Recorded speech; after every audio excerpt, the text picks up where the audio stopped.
По случаю празднования очередной годовщины государственной независимости страны в столице стартовал чемпионат республики по панкратиону. В течение 2 дней сильнейшие спортсмены этого вида будут выявлять победителей между собой в зале Республиканского центра подготовки олимпийских сборных. На церемонии открытия побывала и наша съемочная группа. Свыше 350 спортсменов со всех уголков нашей страны съехались в столицу для участия в чемпионате Таджикистана по панкратиону среди детей, подростков и взрослых. На церемонии открытия соревнований приняли участие руководство Комитета по делам молодежи и спорта при правительстве Республики Таджикистан, Федерации панкратиона Республики, спортсмены, тренеры, судьи и другие ответственные лица. В чемпионате республики принимают участие по 2 команды из Сагдийской и Хатлонской областей, а также городов и районов республиканского подчинения и 3 команды города Душанбе.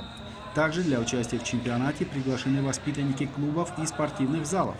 Данный чемпионат является в свою очередь и отборочным, поскольку победители будут включены в состав национальной сборной страны по панкратиону для участия в чемпионате мира, который пройдет в Италии.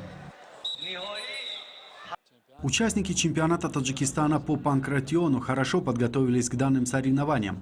Об этом свидетельствует высокое мастерство спортсменов.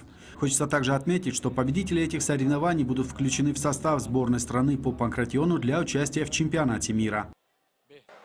В чемпионате Таджикистана по панкратиону принимают участие спортсмены, победители городских и районных соревнований. Стоит отметить, что воспитанники Федерации панкратиона Республики в нынешнем году принимали участие в различных международных соревнованиях и становились призерами.